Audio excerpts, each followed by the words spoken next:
एक चूहा गलती से एक रोबोट को स्टार्ट कर देता है। चूहे डरकर भाग जाते हैं। वह रोबोट इंसानों द्वारा बनाया गया था और किसी ने उसे ऑर्डर किया था, लेकिन किसी वजह से वह जंगल में गिर गया था। रोबोट चूहों से कहता है, मैं आप सबकी क्या मदद कर सकता हूँ, पर चूहे उसकी भाषा नहीं समझ पाते। उसी समय पानी के बहाव में बहता हुआ रोबोट एक लंबी चट्टान के किनारे पहुंच जाता है। वह देखता है कि एक ऊंची पानी की लहर उसी की ओर आ रही है। यह देखकर रोबोट खड़ी चट्टान पर चढ़ने की कोशिश करता है, पर सफल नहीं होता। तभी उसकी नजर एक केकड़े पर पड़ती है जो चट्टान पर आसानी से चढ़ रहा था। केकड़े को देख रोबोट भी उसी की तरह चट्टान पर चढ़ने लगता है और आखिरकार ऊपर तक पहुंच जाता है। वह केकड़ा भी ऊपर आ जाता है। रोबोट केकड़े को अपनी हथेली पर उठाकर स्कैन करने लगता है। तभी एक पक्षी आता है और केकड़े को उठा ले जाता है। अब रोबोट के सामने एक घना और हरा भरा जंगल था। वह जंगल में घुस जाता है, जहाँ जानवर उसे देखकर हैरान रह जाते हैं। रोबोट उनके पास जाने की कोशिश करता है, लेकिन जानवर डर कर उससे दूर भाग जाते हैं। रोबोट उनकी मदद करना चाहता है। तभी वह एक गिलहरी से पूछता है, क्या आपने मुझे ऑर्डर किया है? लेकिन गिलहरी कुछ समझ नहीं पाती। इसी बीच एक चूहा लकड़ियां बटोरता हुआ दिखता है। रोबोट चूहे के पास जाकर कहता है, क्या आपको मदद की जरूरत है? पर चूहा डर कर भाग जाता है। आखिर में रोबोट एक हिरन के पीछे अब रोबोट हिरन की मदद करना चाहती थी, लेकिन हिरन उसे जोर की लात मार देता है। इस रोबोट से कोई बात भी नहीं करना चाहता था, क्योंकि इसे जानवरों की भाषा नहीं आती थी, जिस वजह से रोबोट अपनी चिप निकालकर एक्टिवेट कर देती है और एक जगह बैठ जाती है। धीरे धीरे कई दिन बीतने लगते हैं। सावन और पतझड़ भी बीत गए थे, लेकिन रोबोट ने जंगल के सभी जीव जंतुओं की भाषा सीख ली थी। उसे उनके चलने का तरीका और हर जानवर की आवाज निकालने का भी तजुर्बा हो चुका था। रोबोट अब खड़ी होती है। उसका आकार और बड़ा हो चुका था। वह सभी जानवरों के पास जाती है और उन्हें बताती है, मेरा नाम रोजर है, मैं आपकी भाषा में बात कर सकती हूँ और मैं आप सबकी क्या मदद कर सकती हूँ। लेकिन तभी एक भैंसा रोबोट को टक्कर मार देता है और वह दूर जा गिरती है। फिर भी वह खड़ी होती है, जिसे देख सभी जानवर दूर भाग जाते हैं। अभी भी कोई इसके पास नहीं आना चाहता था, जिस वजह से रोजर निराश होकर यहाँ से जाने का फैसला करती है। वह जंगल के सबसे ऊंचे पहाड़ पर खड़ी थी। रोजर अपनी हेडलाइट एक्टिव करती है और यहाँ से जाने के लिए तैयार थी। तभी उसे जोर की बिजली लग जाती है और वह जंगल में गिर पड़ती है। उसके पुर्जे डैमेज हो चुके थे। थोड़ी देर बाद उसने देखा कि उसके पुर्जों के साथ जानवर खेल रहे थे। कुछ जानवर तो इसके अंदर घुसकर अंदर के पुर्जों को तोड़ रहे थे। यह देखकर रोजर अपने शरीर को जोर से घुमाने लगती है।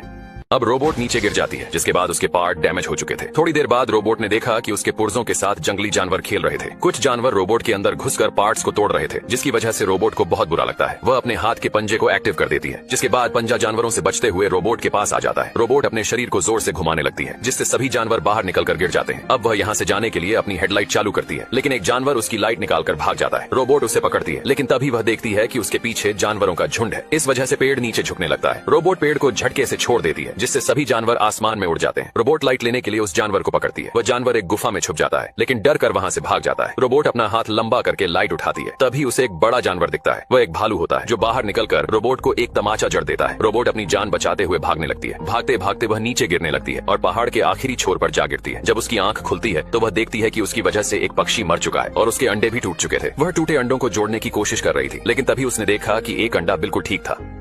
अब रोबोट ने देखा कि उसकी वजह से एक पक्षी मर चुका था और उस पक्षी के अंडे भी टूट चुके थे। रोबोट टूटे हुए अंडों को जोड़ने की कोशिश कर रही थी, लेकिन अफसोस, टूटे अंडे भला कैसे जुड़ सकते थे। तभी रोबोट ने देखा कि एक अंडा अभी भी सही सलामत था। उसने अंडे को स्कैन किया और पाया कि उसके अंदर चिड़िया का बच्चा जिंदा था। रोबोट ने धीरे धीरे अंडे को अपने हाथ में उठाया, लेकिन थोड़ी देर बाद उसने देखा कि अंडा उसके पास नहीं था। एक चालाक लोमड़ी अंडे को लेकर भाग रही थी। रोबोट ने तुरंत उसका पीछा किया। लोमड़ी उसे काफी देर तक भगाती रही। तभी अचानक रोबोट पहाड़ से नीचे गिर गई। लोमड़ी को लगा कि रोबोट अब मर चुकी होगी, लेकिन रोबोट ने पहाड़ को पकड़ लिया और ऊपर चढ़ने लगी। रोबोट में हर तरह का हुनर था। यह देख लोमड़ी ने डर के मारे अंडे को जमीन पर रख दिया। जैसे ही रोबोट अंडे को उठाने वाली थी, लोमड़ी ने अचानक अंडे को अपने मुंह में दबा लिया। यह देखकर रोबोट को गुस्सा आ गया। उसने लोमड़ी का गला कसकर पकड़ लिया, जिससे घबराकर लोमड़ी ने अंडे को दूर फेंक दिया। लेकिन लोमड़ी इतनी जल्दी हार मानने वाली नहीं थी। वह फिर से भागकर अंडे को मुंह में दबा लेती है। इस बार लोमड़ी एक शाही जानवर पर गिर जाती है। उसके शरीर में कांटे चुभ गए। रोबोट ने अंडे को अपने सुरक्षित अंदरूनी हिस्से में रख लिया और फिर भी अपनी दुश्मन लोमड़ी की मदद की। उसने लोमड़ी के शरीर से कांटे एक एक करके निकाल दिए। रोबोट ने यह साबित कर दिया कि भलाई करने से बड़ा कुछ नहीं होता।